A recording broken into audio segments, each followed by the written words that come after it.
Histórias da nossa classe. Meu nome é Tarcísio Tadeu Garcia Pereira. Eu entrei na Volkswagen em 1969 e fui até 1978, final de 78. Eu fiz Senai, fui ferramenteiro e quando eu saí de lá eu era instrutor na Escola de Formação de Futuros Ferramenteiros.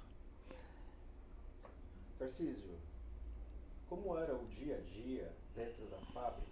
Trabalhar, militar e também ficar de olho na questão da repressão. Era uma época bastante difícil, mas era ao mesmo tempo uma época de muita prosperidade, né? Porque nós víamos o crescimento da indústria de forma vertiginosa. Para termos uma ideia, no ano de 1969, quando eu entrei lá, a Volkswagen tinha 27 mil trabalhadores. Quando eu saí de lá em 1978, final de 78, ela já estava com mais de 40 mil trabalhadores. Esse número, as pessoas dizem que chega a 42 mil. A Volkswagen, oficialmente, ela reconhece que tinha 38 mil e tantos trabalhadores. Esse número de 3 mil e poucos de diferença entre os nossos cálculos, as nossas informações, com base no recolhimento das contribuições sindicais daquele ano, deve-se muito provavelmente ao fato de ter 3.000 a 3.500 trabalhadores fazendo parte da chamada rotatividade da mão de obra. Mas nós víamos isso a olhos vistos, o ingresso de trabalhadores, o aumento da produção. Eu me recordo que quando eu estava trabalhando lá, foi quando a Volkswagen completou 1 milhão de Fuscas lançados, né? Olha, 1 milhão de Fuscas lançados. Na época em que o país tinha 100 milhões de habitantes, é praticamente um Fusca para alguns milhões, 1 milhão de Fuscas para 100 milhões de habitantes. Imagina a proporção que isso dava. É claro que isso tinha também exportação, né? O Volkswagen fazia muita exportação naquele período. Então, nós víamos o crescimento muito grande lá. E, de outro lado, nós víamos também, vivíamos uma situação de arroxo salarial no Brasil, né? O arroxo salarial não era na Volkswagen, era o arroxo salarial no Brasil. Era um período em que a inflação era maquiada, quem dava o aumento de salário, as correções de salário naquele período não eram de lutas reivindicatórias, porque é impossível se fazer uma luta reivindicatória naquele momento, mas eram índices oficiais de governo que determinavam isso. E o trabalhador, para se virar, vivia de hora extra, né? Por exemplo, o turno que entrava às 4h30 da tarde, 16h30, e saía 2h20 da manhã, você observava assim que praticamente a metade dos trabalhadores faziam hora extra pelo menos 3 a 4 vezes por semana, até 6 da manhã, que era quando entrava o outro turno. Então, o trabalhador, para poder organizar sua vidinha, sua família, comprar um terreninho, fazer um quarto-cozinha, a hora extra era fundamental. Quando nós percebemos que o sacrifício da hora extra, a gente não precisava ter que fazer tanto aquilo, nós começamos a fazer greve de hora extra, né? E a greve de hora extra tinha qual objetivo? Forçar com que a empresa, primeiro, nos desobrigasse de fazer hora extra, porque você era obrigado a fazer hora extra. O cara que não fazia hora extra, ele não ia ter nenhuma chance de promoção, ele ia ter uma permanente ameaça de ficar desempregado. Então a pressão era muito forte para que fizesse hora extra. Os primeiros movimentos reivindicatórios de manifestação lá nesses anos, que foi 72, 73, foi justamente contra a obrigatoriedade de hora extra. Para ver que uma coisa hoje tão distante, né? Mas na época era uma coisa imperiosa, era uma coisa difícil. Você enfrentar, quando vinha assim a papeleta, na sexta-feira de manhã, passava o líder, que tinha uma estrutura piramidal muito forte também. Era líder, feitor, mestre, que nós chamamos de capa amarela, acima supervisor, depois gerente de produção, depois diretor. Via a hierarquia que tinha na época. E essa hierarquia ela pesava sobre a peãozada, como nós chamávamos. Hoje me parece que peãozada é um termo meio jocoso, é até um termo meio... Outro dia alguém me disse, não, nós não temos mais peãozada. E eu disse, tem o quê? E alguém me disse assim, são colaboradores. Eu falei, então acabaram com a luta de classes por dissídio coletivo. Será que é isso? Não, nós éramos peão, eu me considero ainda peão. Esta sexta-feira de manhã passava o líder. Vai vir amanhã? Que era sábado. Vem amanhã? Vem domingo? Ou vem amanhã? Só amanhã? Vem domingo o dia inteiro ou só meio período? Depois que o líder passava, vinha o feitor conversar com aqueles que diziam que não viriam, com a segunda lista. E você vem? E você vem? Então a pressão era muito estruturada com base nessa pirâmide. E quando tinha um departamento que a peãozada começava a organizar para não vir, quem passava lá na hora da listinha para ver quem vem e quem não vem era o mestre. Vê que a estrutura piramidal é a estrutura da pressão. E tinha o feitor. Feitor era uma figura... O feitor lembra muito Brasil Colônia, escravidão. Eu acho que foi de lá que eles tiraram isso. De onde eles tiraram isso? Isso não veio da Alemanha. Isso não veio da Gestapo. Isso veio daqui do Brasil Colônia mesmo. Você falou Gestapo aí. E a gente sabe que existe uma colaboração da Volkswagen trazendo um general da Alemanha. A gente já falou em alguns... Franz Postangl. Mas tinha muitos Franz Postangl lá, não tinha só um não. Eu trabalhei com um que foi supervisor, quando eu era garoto, que eu fazia estágio lá no laboratório, na área de laboratório de metais, Léo Reuter. Esse cara praticou tortura comigo, psicológica. Um determinado dia ele passou pelo lugar em que eu estava trabalhando e tinha caído no chão alguns cavacos de furadeira, que é normal cair.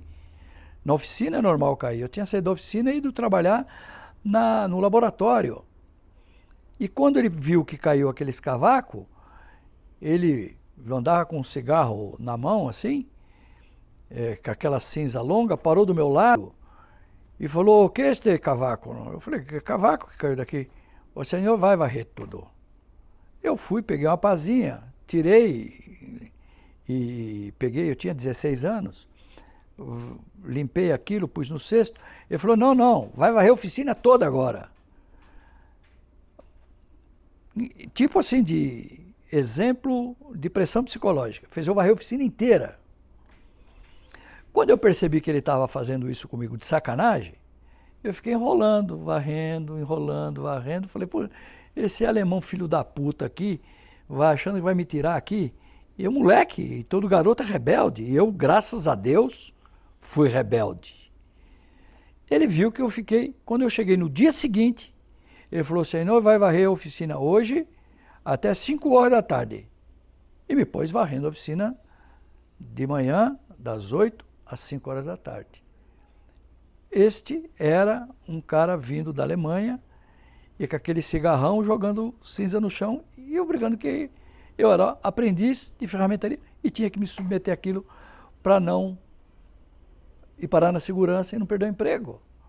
Então, o clima que nós vivíamos era esse. Alguém pode achar hoje que isso é um absurdo. né? Eu acho que isso é um absurdo. Mas eu já achava em 1970 que era um absurdo, em 69. Mas nós tínhamos que nos submeter, até porque eu fui criado por um pai que tinha boa noção política e me ensinou uma regra básica: saber a hora de reagir.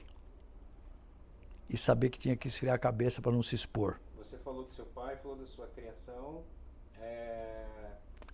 Você fala sempre da grande lição que você aprendeu sobre solidariedade. Você poderia falar pra gente quando e como que ensinaram solidariedade? E atrelado a isso, qual a sua primeira lembrança de atividade política, de militância política? Meu pai teve um companheiro do exército dele, que serviram na Segunda Guerra Mundial, chamava-se Jorge Pereira da Silva. E o Jorge era conhecido por todo mundo como Jorge Comunista, porque era um quadro do partido desde o exército. E o meu pai e o Jorge tinham muita afinidade, não só política, como tinham também afinidade de relação pessoal, etc. E o Jorge foi secretário-geral do Sindicato dos Petroleiros ali na Recap de Mauá. Em 64 foi cassado, em 65 foi preso e ficou 2 anos preso. Meu pai se dedicou muito para tirar o Jorge da cadeia, conseguiu tirá-lo em 1967 e a casa do Jorge era uma casa muito vigiada e o Jorge confinado dentro de casa. E o meu pai criava umas galinhas em Santo André, no bairro Campestre, e o meu pai de vez em quando dizia assim para mim: vamos visitar o Jorge. Meu pai pegava lá 2, 3, 4 galinhas, matava, limpava, depenava, ia visitar o Jorge e levava essas galinhas. E um dia eu perguntei para ele alguma coisa e ele disse que a gente precisava socorrer o que precisava. E de vez em quando eu ia lá sozinho, sem o meu pai. A casa do Jorge era muito vigiada, porque o Jorge teve uma expressão não só no sindicalismo naquele período, mas a expressão maior dele foi quando ele saiu do Brasil para ir para a Venezuela, em solidariedade ao povo da Venezuela na implantação de refinarias de petróleo da Venezuela. E eu constantemente ia na casa do Jorge, muitas vezes levava uma solidariedade, ou material, ou uma solidariedade de amigos. Eu chegava lá, com 13 anos de idade, sentava na frente do Jorge, e o Jorge ficava me contando as histórias. E eu nunca tive a coragem de perguntar sobre a cadeia para ele, que eu achava aquilo uma coisa tão agressiva, pecaminosa, sei lá, alguma coisa.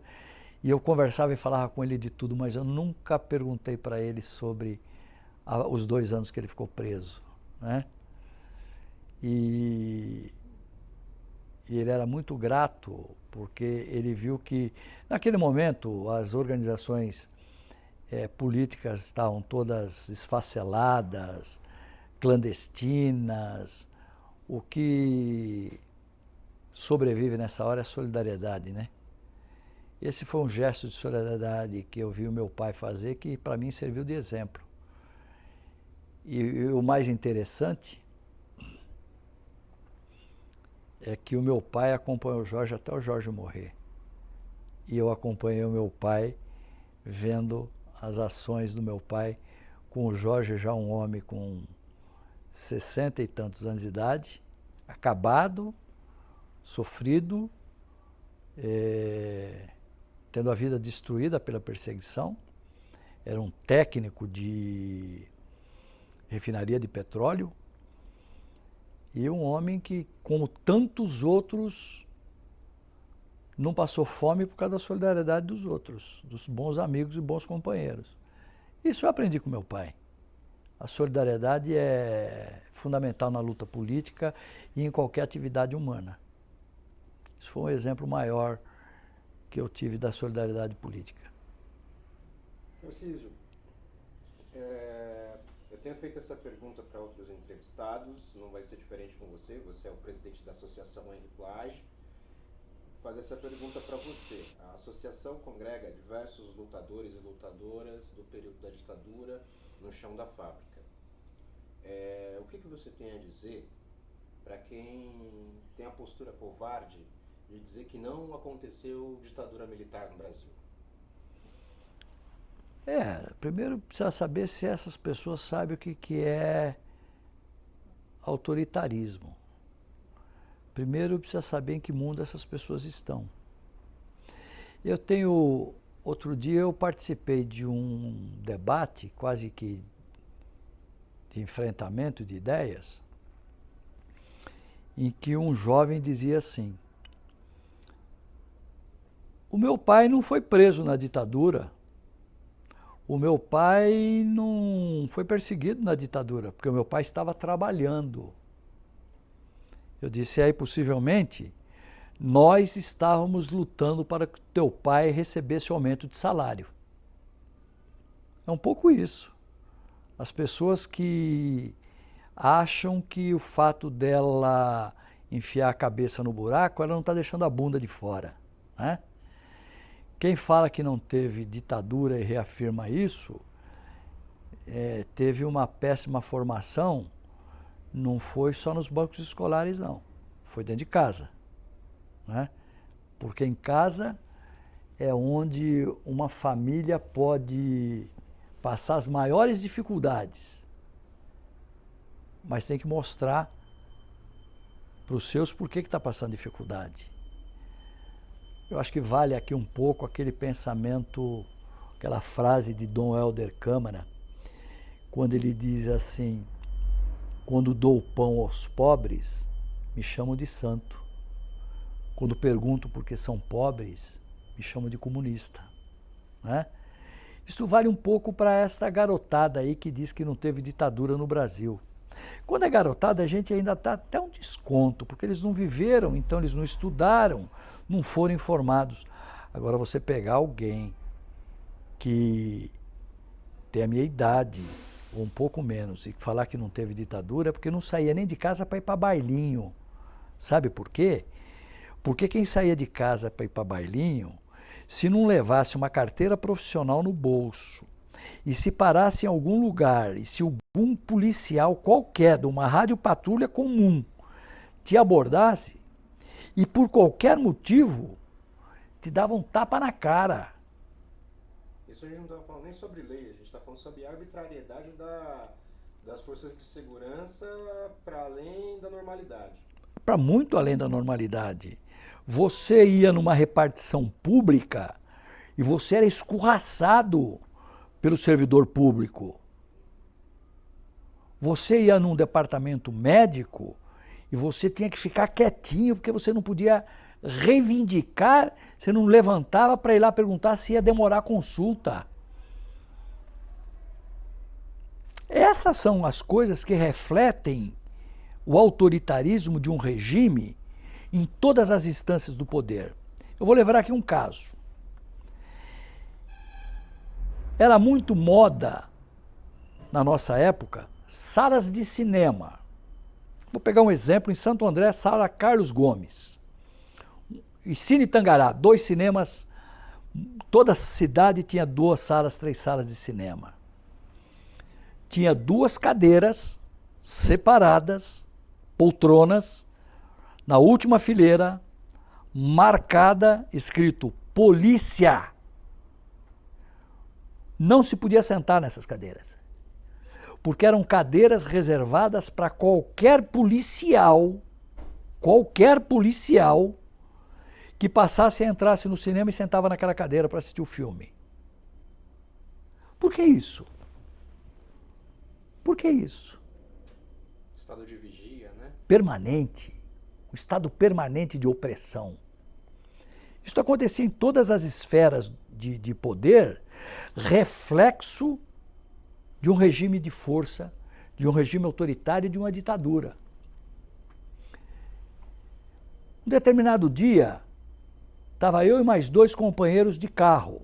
Eu tinha uma Kombi, em 1959, 75. E nós íamos de Kombi, eu mais 2, 3 companheiros, que nós íamos para farra, para festa, para fazer qualquer coisa de noite, e nós fomos abordados, cercados por uma viatura. Porque nós estávamos em 3 ou 4 dentro de um carro, nós fomos levados para o Corpo de Bombeiros de Santo André. E nós passamos lá 4 horas de interrogatório, por que nós estávamos em 4 dentro de um carro. Por que estão os 4 dentro do carro? Quem são vocês? Eu dizia, eu sou trabalhador, eu sou estudante. O outro dizia, eu sou trabalhador. Deixa eu ver que você é estudante. Deixa eu ver que você é trabalhador. O que você faz? E aí, não satisfeito, que não sabia o que a gente pensava da vida. E com ameaças. Era uma noite muito fria. Isso devia ser 11 horas da noite. Sargento Morgentari e Tenente Querubim. Nunca mais me esqueci o nome deles. Diziam assim pra gente: já já vocês vão ficar pelados e pular na piscina gelada. Isso era o regime. Eu estou dizendo, eu não estou dizendo uma luta política dentro da fábrica, eu estou dizendo o reflexo do que existe de um regime de força em cima de um cidadão. Como é que alguém vem dizer que não teve ditadura? Então estou dizendo, você não ia nem para bailinho. Você ficava em casa só assistindo novela ou Silvio Santos, ou sei lá o que você assistia. Porque pisou fora de casa, você já estava sujeito a tomar um tapa na cara, a ir parar numa piscina gelada de um corpo de bombeiros, quando não numa tortura. Quantos morreram no Brasil torturados sem nunca ter feito militância política? Sem nenhum envolvimento político. Eu conto um caso aqui. Uma jovem que o seu primo trabalhava como comissário de bordo de um avião que fazia voos internacionais. Trouxe algumas bobagens lá da Europa e deu para ela, porque ela ia vender, etc. E quando ela pegou aquilo que era perfumes, que vinha da França, que era dificílimo, no aeroporto ela foi presa. E quando ela chegou na prisão, levaram ela para o DOPS. Por quê? Porque falaram que ela era contrabandista. De contrabandista já virou comunista. E de comunista já virou terrorista. E ela foi barbaramente torturada. Quem cuidou dela? Quem cuidou dela foi a Mauri Dagnoni na prisão. Toda queimada, os seios, com cigarro, na vagina, porque queriam que ela contasse, porque essa não tinha nem noção do que era. Ela dizia, mas eu fui buscar uns frascos de perfume francês. Os frascos de perfume francês virou tortura. Então isto é um regime de tortura, porque ele se baseia na ignorância, na brutalidade e na corrupção. E na corrupção, que é bom que se diga. Quem foi o delegado Sérgio Paranhos Fleury, o maior torturador, um dos maiores que nós tivemos aqui? Era o que acharcava empresas, tomava dinheiro das empresas, para dizer que ia acabar com os comunistas que queriam tomar a empresa. E acharcava a empresa muitas vezes na base da força e da pressão também. Então vítimas eram todos, até o pequeno empresário. Quantos pequenos empresários que não parou na porta sua o carro do Fleury ou amando dele para ir buscar dinheiro das empresas para combater o comunismo? E se não colaborasse? Se o empresário não colaborasse, já era suspeito. Né? Coisa quase como a máfia, então. Um pouco pior do que a máfia, né? Porque a máfia a gente já sabe quem são. Eles não estão dentro do Estado, eles tentam entrar no Estado. Esses não. Esses eram do Estado. E a podridão era tamanha que o próprio Estado passou a queimar o arquivo, a enterrar o arquivo em 1º de maio de 1980, quando o Fleury foi assassinado, porque começou a abrir a boca que viu que ia ter os ares da democracia começavam a crescer muito, tinha tido a lei da anistia, e ele começou a dizer que sabia de muita coisa, não sei o quê, e acabou o que soube e levou com ele, né? Então isso é um regime de ditadura, isso é um regime de força, isso é um regime da brutalidade, né? Eu acho que nós que lutamos e lutamos tanto por democracia e continuamos a lutar por democracia, é porque nós sabemos que na luta de um povo, a democracia é o bem maior. Ou como dizia Churchill, né? Ela é cheia de defeitos, mas até agora ninguém inventou nada melhor. Porque na democracia você tem direito a ter voz e você tem direito a buscar se proteger e ter os seus direitos. Falta muito para aperfeiçoar a nossa democracia brasileira. Muito, não é pouco não. Falta aperfeiçoar nos meios de comunicação, nas instituições do poder legislativo, do judiciário, do executivo. Falta em todos os lugares aperfeiçoamento da democracia. Mas nós temos que continuar lutando por ela. É o valor maior que nós temos nesse momento para poder defender. Porque se não tem democracia, não tem direitos humanos. E se não tem direitos humanos, não tem democracia. São irmãs gêmeas que andam de mão dada, direitos humanos e democracia.